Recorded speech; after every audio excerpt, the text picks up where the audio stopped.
جو تحریک پاکستان کی بنیاد بنا اور اس کی بنیاد پر پاکستان حاصل بھی ہوا۔ علامہ اقبال نے برصغیر کے مسلمانوں کے لیے آزاد ریاست کے قیام پر اس لیے بھی زور دیا کہ اسلام کے ایک تمدنی قوت کی حیثیت سے زندہ رہنے کے لیے ضروری تھا کہ ایک مخصوص علاقے میں اسلام کی اس مرکزیت کو قائم کر لیا جائے۔ علامہ اقبال نے یہ بات بھی اپنے بہت سے خطبات میں واضح کر دی کہ مسلمانوں کی قومیت کی بنیاد ان کا دین ہے، وطن، زبان اور نسل ان کی قومیت کی بنیاد نہیں۔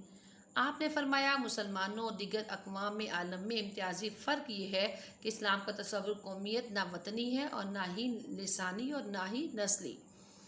مسلمانوں کی یہ سوچ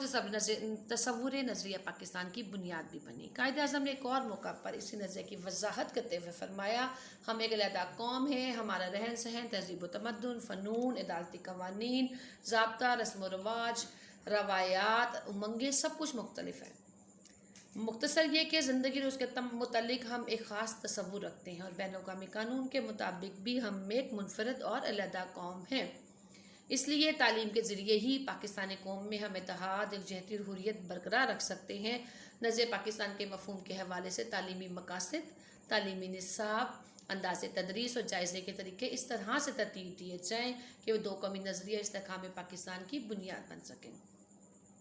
جی عزیز طالبات، پاکستان تو بن گیا، اس کے بعد اب ضرورت اس بات کی تھی کہ کس طرح سے اپنے نوجوانوں کو ایجوکیٹ کیا جائے کہ وہ ہمارا قانون جس کو ہم اپنے ملک میں لاگو کرنا چاہتے تھے، یعنی اسلام کا قانون، اور ہم اسلامی نظریہ حیات کے مطابق زندگی گزارنا چاہتے تھے، چونکہ اس کے لیے پھر ہمیں تعلیمی مقاصد بھی ایسے سیٹ کرنے تھے کہ جس سے ہمیں اصول اسلام جو ہے وہ حاصل ہو جائے۔ نصاب بھی ایسا ہونا چاہیے جس کو پڑھ کے طلباء جو ہے ایک بہترین مسلمان بن سکیں، اور انداز تدریس بھی اساتذہ کا اور جائزے کا طریقہ بھی ایسا ہو جس سے مسلمانوں میں جو ہے دین کی رمق اور اس دین سے واقفیت اور زیادہ ہوتی چلی جائے۔ اب اس مقصد کے لیے جو 3 قومی تعلیمی پالیسیاں بنائی گئی ان کا جائزہ لیتے ہیں۔ ہر ملک اپنی تعلیمی پالیسی کے مطابق یا اپنے مقاصد کو دیکھتے ہوئے نظریہ حیات کے جو ہے انداز وہ طے کر لیتا ہے۔ پاکستان کی تمام تعلیمی پالیسیوں میں قائد اعظم کے فرمان کو مد نظر رکھا گیا، یعنی اسلامی نظریہ حیات۔ چاہیے تو یہ تھا کہ قومی تعلیمی پالیسی ایک دفعہ طے ہو جانے کے بعد اس کے مقاصد کے حصول کے لیے مختصر مدت کے تعلیمی ترقی کے منصوبے بنائے جاتے اور حکومت کی تبدیلی کے ساتھ تعلیمی پالیسیاں تبدیل نہ ہوتی۔ تاہم پاکستان میں بننے والے تعلیمی پالیسیوں میں دیے گئے یکساں عمومی مقاصد کا خلاصہ درج ذیل ہے۔ یعنی ہوا یہ ہے کہ پاکستان میں حکومتوں کی تبدیلی کے ساتھ تعلیمی پالیسیاں بھی تبدیل ہوتی چلی گئیں، حالانکہ ان میں ایک یکسانیت ہی رہنی چاہیے تھی، لیکن ایسا نہیں ہو سکا۔ مقاصد تعلیم کیا کیا تھے؟ یعنی طلباء کو اسلامی نظریہ حیات کے اصولوں کے مطابق ذمہ دار، تعلیم یافتہ شہری کی حیثیت سے قومی اور بین الاقوامی کردار ادا کرنے کے قابل بنانا۔ یعنی طلباء اس قابل بن جاتے کہ نہ صرف اپنے ملک میں بلکہ دوسرے ممالک کے سامنے بھی بحیثیت مسلمان اور ایک تعلیم یافتہ اور بہترین انسان بن کر دنیا کے سامنے ظاہر ہوتے۔ عمومی ابتدائی تعلیم اور تعلیم بالغہ کے وسیع پروگرام کے تحت کم سے کم مدت میں ناخواندگی کو ختم کرنا اور خواتین کی تعلیم پر زور دینا، قومی اتحاد اور یکجہتی کو فروغ دینا، فرد اور معاشرے کی نشوونما جمہوریت کو فروغ، نصاب اور درسی کتب کو ملکی ضروریات کے مطابق بنانا، نظریہ پاکستان کا تحفظ اور اسے انفرادی اور قومی زندگی کا لائحہ عمل بنانا، صنعتی ترقی، پاکستان کی قدرتی وسائل سے فائدہ اٹھانے اور خود کفالت کے لیے تربیت یافتہ افرادی قوت کو تیار کرنا، طلباء اور اساتذہ کی بہتری کے لیے تربیتی افلاحی پروگرام تشکیل دینا۔ یہ وہ مقاصد تعلیم تھے جو کہ قائد اعظم کے ارشادات کی روشنی میں سیٹ کر دیے گئے۔ پھر تعلیمی پالیسی جو ہے 2098 سے 2010 کے مطابق تعلیم کے درجہ مقاصد تعلیم جو ہے وہ ہمارے سامنے آئے اور وہ 11 ہیں ٹوٹل پوائنٹس۔ اب ہم دیکھتے ہیں کہ وہ کیا کیا ہیں۔ نمبر 1، نصاب کو قرآن اور اسلامی تعلیمات کے مطابق بنانا، رسمی اور غیر رسمی تعلیم کے ذریعے ابتدائی تعلیم کو عام کرنا، ہر بچے کو یکساں تعلیم دینا یعنی ایک جیسی، ایسے تمام بچے اور بچیاں جو ثانوی تعلیم حاصل کرنے کے خواہش مند ہوں انہیں اسکول تک پہنچانے کا انتظام کرنا، معاشی اور صنعتی ترقی کے لیے پیشہ ورانہ افراد کو تیار کرنا، تدوین نصاب کے عمل کو مسلسل جاری رکھنا، انفارمیشن ٹیکنالوجی اور کمپیوٹر کو کمرہ جماعت میں مؤثر تعلم کے لیے استعمال کرنا، دوران ملازمت اساتذہ کے لیے تربیت کا اہتمام کرنا، ملک میں بے روزگاری ختم کرنا، غریب و نادار طلباء کو مفت تعلیم کے مواقع فراہم کرنا، تعلیمی معیار میں بہتری، اعلیٰ تعلیم کو بین الاقوامی معیار تک لانے کے لیے تحقیق کے شعبے میں وسعت پیدا کرنا، اور تربیت اساتذہ کے لیے مؤثر ڈھانچہ تشکیل دینا۔ یہ ٹوٹل 13 پوائنٹس ہیں۔ اب ہم دیکھتے ہیں کہ قیام پاکستان سے اب تک بننے والی تمام تعلیمی پالیسیوں کے عمومی مقاصد تعلیم اگلے صفحات پر ہم دیکھیں گے، اور طوالت سے بچنے کے لیے آئندہ صفحات میں تعلیمی پالیسی میں پائی جانے والی یکساں نوعیے کی سفارشات اور پروگراموں کا ہم ذکر بار بار نہیں کریں گے، صرف نئے اور اہم پروگراموں کے بارے میں تفصیلاً اگلے لیکچرز میں ہم پڑھ لیں گے۔